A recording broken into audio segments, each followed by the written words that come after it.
Magandang araw po sa inyong lahat mga kababayan. Maraming salamat po muli sa inyong walang sawang pagbisita sa ating programa dito sa The Blessed Reader. Nandito na naman po kami para ihatid sa inyo ang mga pangunahing balita ngayon sa labas ng bansa. Alam niyo, mahalaga po sa amin na malaman nating lahat kung ano na ang nangyayari sa mundo. Kasi po sa ganitong paraan mga kababayan, madali nating mababasa kung saan papunta ang kasalukuyang sistema at hindi na rin tayo magugulat kapag nangyari ang hindi inaasahan. Kasi nga meron na tayong foreknowledge nabasa na natin kung saan papunta yung mga nangyayari.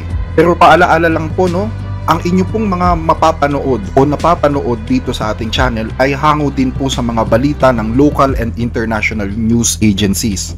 Hindi po ito kwento na parang binuulang ng malikot na imahinasyon. Lahat po ito ay dokumentado.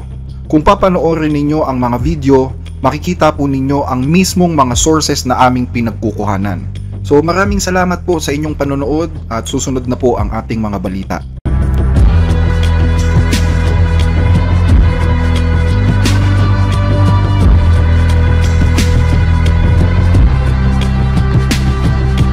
Kitang-kita naman po siguro ng buong mundo, especially ng mga sumusubaybay diyan sa naging takbo ng gera sa pagitan ng Iran at Israel, kung papaano ipinahiya ng Russia ang kaalyado nilang Iran.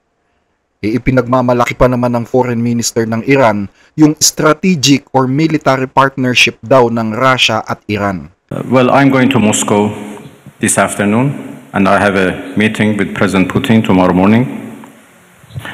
Russia is a friend of Iran and we enjoy strategic partnership. Asang-asa sila, natutulungan sila ni Putin matapos nga pong manghimasok ang US sa gera ng Israel.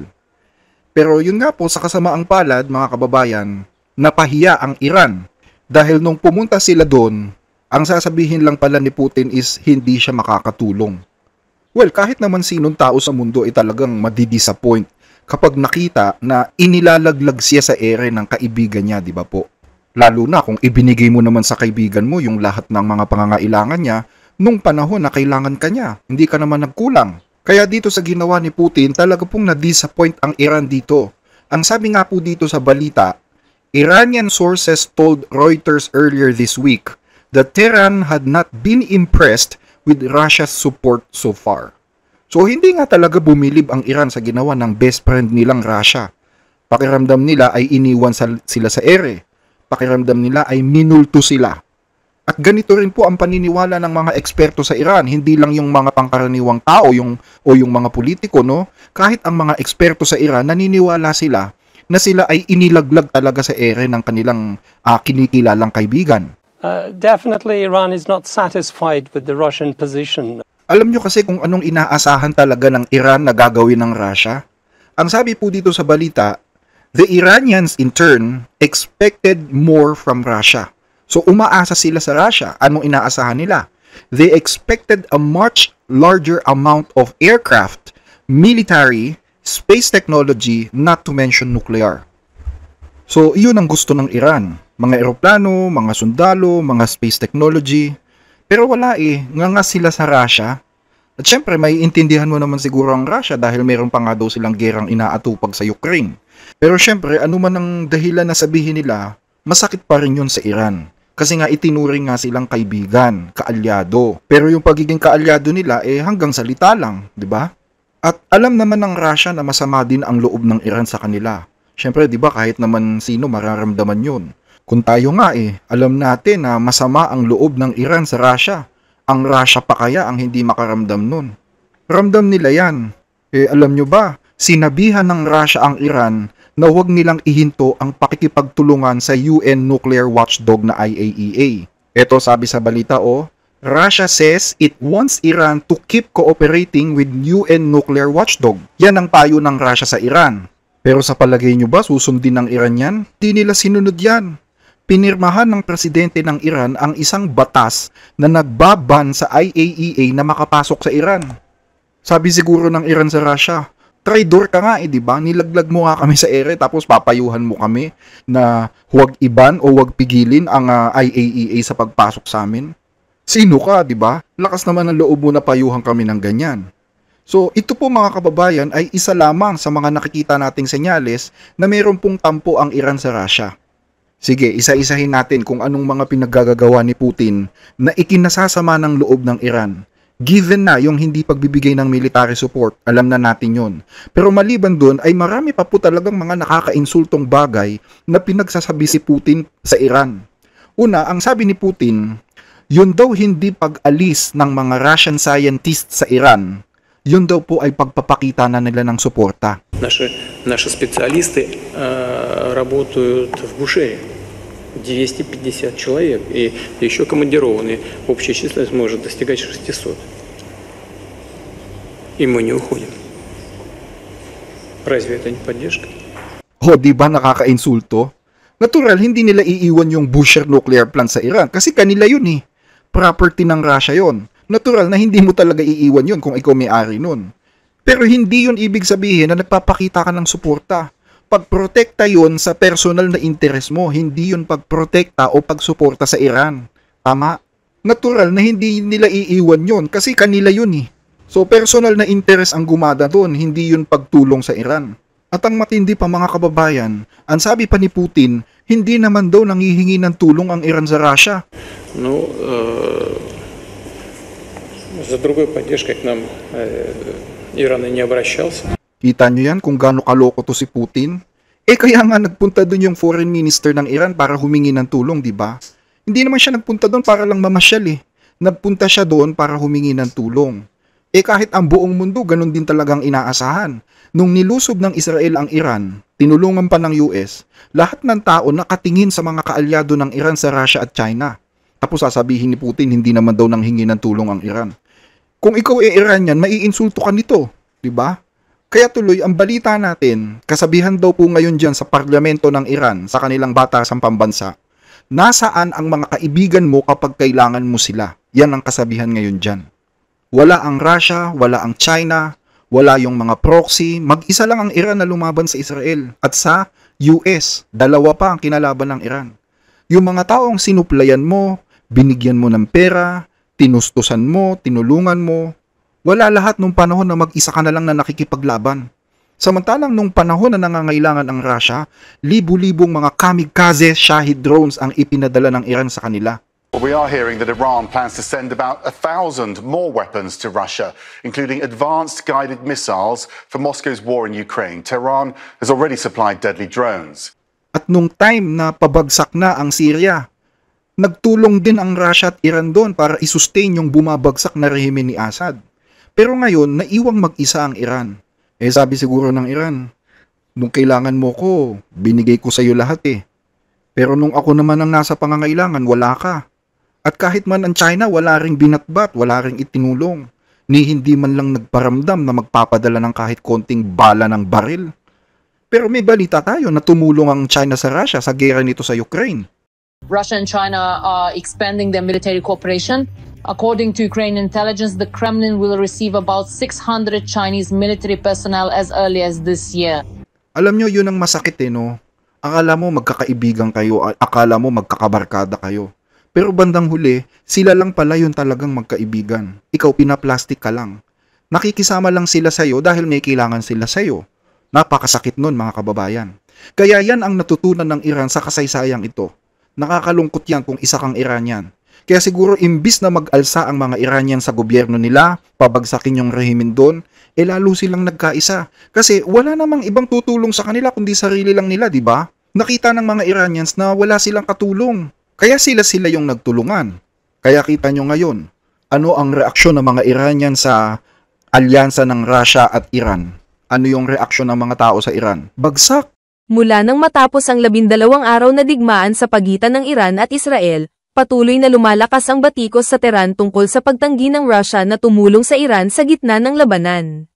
Sa nakaraang linggo, ilang Iranian media outlet, lalo na ang konektado sa mga pragmatikong kampo, ang naglabas ng matitinding komento sa ikinilos ng Russia. Kinundena ng mga artikulo ang Moscow dahil hanggang sa pagkondena lang ang ibinigay nitong sagot, at hindi ito nagbigay ng anumang konkretong tulong sa Iran. Wala na silang katiwa-tiwala sa Russia. Kasi nga, di ba last year, Nag-usap pa tong dalawang to, si Putin at saka si Pezeshkian, yung presidente ng Iran. Nagkasundo pa sila na lalabanan daw ang world order na pinamumunuan ng US. Pero ngayon, anong nangyari dito sa pagpupulong nila na to? Wala, di ba? Maliban dun sa sinabi ni Putin na hindi daw tama ang ginawa ng Israel, kesyo kinukundi na daw nila ang pag-atake sa Iran, maliban dun wala na. At sa halip, nag-offer pa talaga na mamamagitan para pagbatiin yung dalawa. Na alam nyo talagang insulto sa Iran yun eh. Paano mo pagbabatiin yung dalawang nagpatayan ng mga mahal sa buhay? Kumbaga, yung isa, pinatay niya yung anak ng isa. Ganon din yung isa, pinatay niya rin yung anak ng isa. So, paano silang magkakasundo doon? Kaya pinagtawanan ni Trump to si Putin eh. Sabi ni Trump, tumahimik ka nga dyan, Putin. Unahin mo muna yung sarili mo bago ka makialam sa iba. Putin would have never done it. And I spoke to him yesterday and I said, he actually offered to help mediate. I said, do me a favor. Mediate your own. Let's mediate Russia first, okay? I said, Vladimir, let's mediate Russia first. You can worry about this later. At magugulat kayo dito mga kababayan, kasi kalaunan, ang sabi ni Putin, wala naman daw silang balak na maging tagapamagitan sa Iran at Israel. Alam nyo, pareho kaming may ugnayan sa Israel at sa aming mga kaibigang Iranian. Mayroon kaming ilang mga suhestyon kung paano kami makikisali dito. Nais ko lang bigyang din ito, hindi namin hinahangad na maging tagapamagitan kami. Nagbibigay lang kami ng ideya. Kung halimbawa na maging katanggap-tanggap para sa kanila, edi matutuwa kami. Paano walang balak? Siya ngayong nagsabi kay Trump noon, di ba? Ang sabi daw ni Putin, wala daw silang balak na maging mediator between Israel and Iran. Nagbibigay lang daw sila ng ideya na kung anong pwedeng gawin. At nung nagpunta yung Iranian Foreign Minister sa Russia para humingi nga ng tulong, ang sabi daw ni Putin, alam mo, pag-isipan na lang natin kung paano tayo makakatakas dito sa gusot na to. Masaya ako na nandito kayo ngayon sa Moscow. Pwede nating pag-usapan ng mga mahahalagang isyu at mag-isip kung paano tayo makakatakas sa sitwasyong ito. Maganda rin to para makita natin kung paano tayo pwedeng magtulungan para makahanap ng solusyon.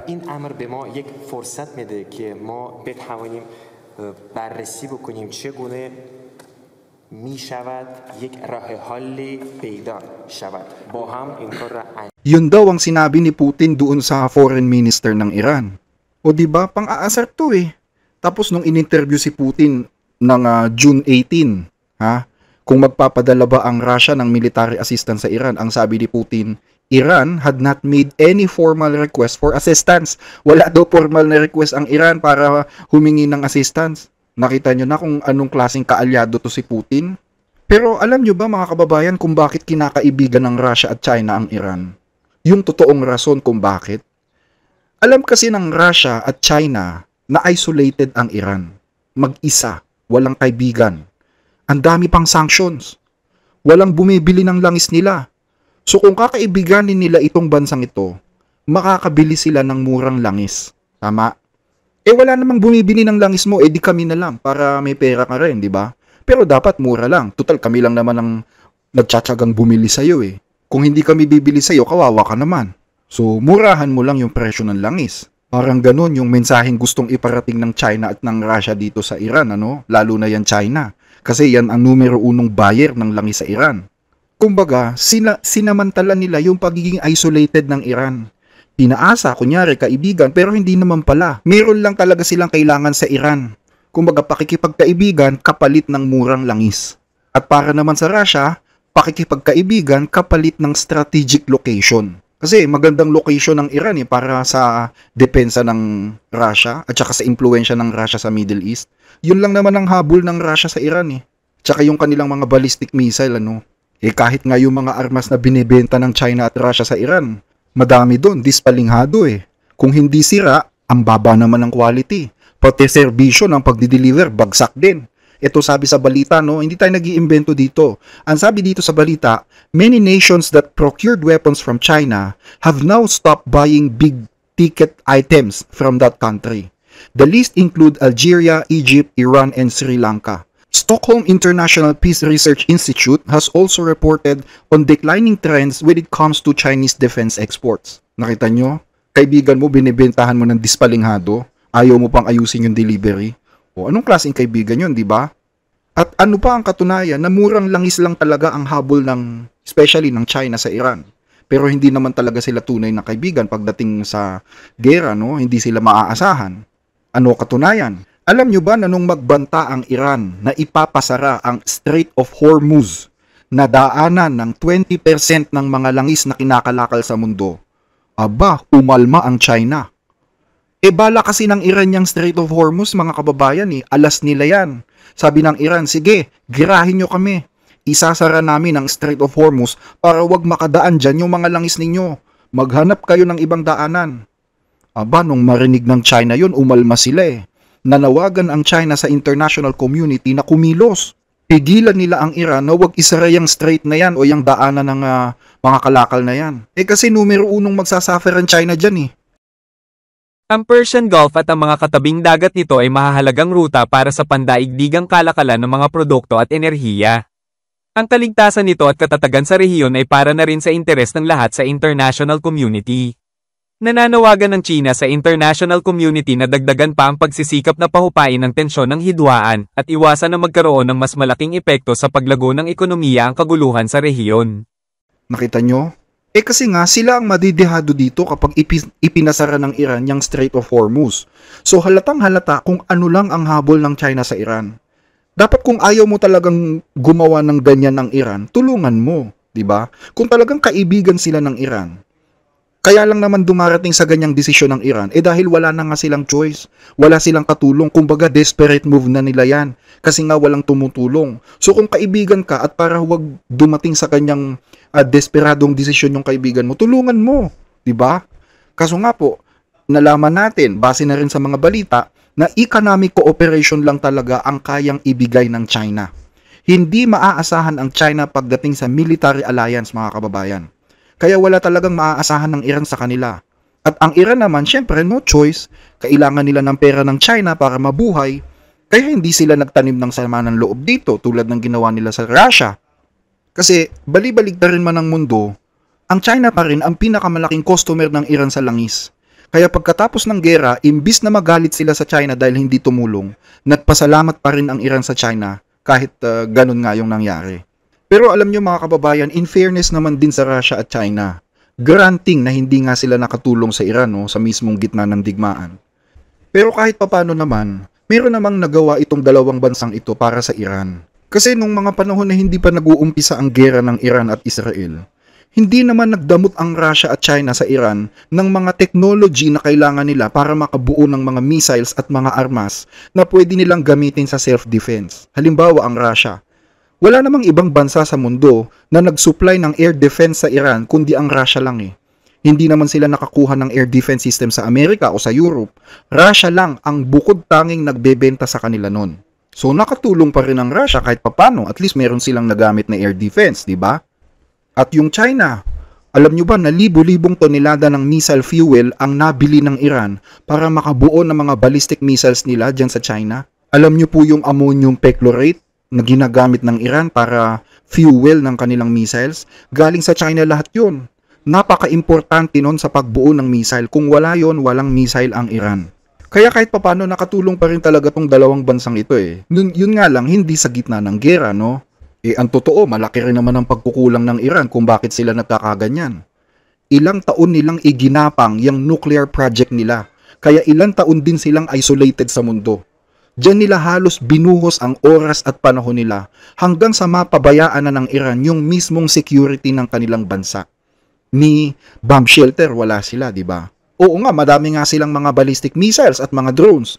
Pero nakalimutan nila yung Air Force, mga kababayan. Napakahalaga niyan yung Air Force.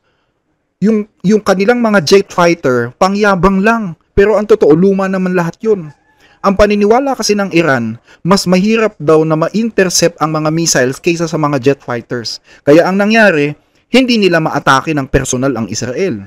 Hindi katulad ng Israel na personal na nagpupunta talaga sa Iran gamit yung kanilang mga jet. Kapag puro missiles ka lang, tulad ng ginawa ng Iran itong nakaraang gera, hindi mo masasakop ang teritoryo ng kalaban, di ba? Masisira mo lang yung kanilang mga infrastructure pero hindi mo sila masasakop. So nonsense. Walang magandang objective, di ba? Kundi manira lang. Ang Israel, Dahil sa kanilang mga jets, nasakop nila ang airspace ng Iran. Nagkaroon sila ng tinatawag na air superiority sa Iran. Kaya kahit anong gusto nilang patamaan sa Iran, pwede. Walang makalaban sa Israel pagdating sa ere. Yan ang malaking pagkukulang ng Iran kung bakit we can say na natalo sila sa gera. Wala silang napatunayan kundi manira di ba? Ang Israel napatunayan nila na kaya pala nilang sakupin ang himpapawid ng Iran. So ganyan yan mga kababayan ano. Ngayon, dahil nga medyo tagilid na ang relasyon ng China, Russia at Iran, or at least ng Russia at Iran, humanap po ngayon ang Russia ng mga bagong mauuto dyan sa Middle East. Kasi wala na ang Syria, di ba? Nakuha na ng US ang Syria. Tapos ang Iran, mukhang lalayo din sa kanilang relasyon sa Russia. So mayroon na naman bagong inuuto ang Russia ngayon. At alam nyo kung anong bansa yun? Yun po ang Afghanistan. Eto, pakinggan ninyo itong balitang ito mga kababayan. Russia has become the first country to officially recognize Afghanistan's Taliban government as the country's legitimate authority. Now, this marks a significant step towards international acceptance of the Taliban, nearly 4 years after they took control. A new flag now flies at the Afghan embassy in Moscow, something the Taliban were waiting for eagerly. In Kabul, the Russian ambassador officially conveyed his government's decision to recognize the Islamic Emirate of Afghanistan. We have sent our diplomats to those countries where we have embassies. Secondly, those countries accept our ambassadors, including Russia. Now, as Russia has become the first in our recognition process, we hope the series will continue. We welcome this, and it will further enhance our relationship with Russia. Ayan ano, so bagong mauuto ng Russia. Wala kasing bansa sa mundo na formal na nagre-recognize dyan sa mga Taliban eh. So inunahan na ng Russia. Pero ang tanong, coincidence lang ba yon? Basta ba ginawa ng Russia yon ng walang dahilan? Siyempre hindi. Ang Syria at ang Iran nasa Middle East, pero parehong nawawala na sa kamay ng Russia. So kinuha nila ang Afghanistan na nasa Middle East din para hindi sila tuluyang mawalan ng connection sa Middle East. Ganyan yung ginawa ni Putin. Para-paraan lang yan mga kababayan. Pero ewan ko hindi lang natin alam kung gaano magiging effective itong relasyong ito. Mapagkakatiwalaan ba ng Russia ang mga Taliban sa Afghanistan? At mapagkakatiwalaan din ba ng Afghanistan ang Russia? Bahala sila sa buhay nila kung hanggang saan sila makarating. At syempre, ang China, tuwang-tuwa naman sa ginawa ng Russia. Ang sabi sa balita, China hails Russia's decision to recognize Taliban rule in Afghanistan. Will Beijing follow suit? So yun ang tanong. Will Beijing follow suit? Susunod na ba ang China sa ginawa ng Russia dito sa Afghanistan? Well, abangan na lang natin yung susunod na kabanata. At sino sa inyo mga kababayan, bago tayo magtapos no, sino sa inyo ang naaawa sa sinapit ng Iran? Let's hear it from you.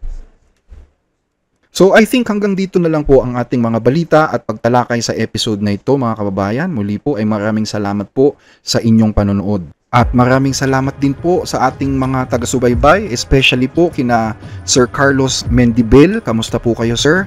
Kay Miss Maureen Tionco ng Saudi Arabia, shout out po. Kay Sir Jose San Jose, kay Josie's Angels ng Vietnam, at kay Sir Jonel Gading. Binabati ko po kayo sir. So sa mga gusto pong magpabati, i-comment lang po ang inyong lokasyon sa ating comment section para ma-shout out at mapasalamatan din namin kayo ng personal. Again, thank you and God bless po sa ating lahat.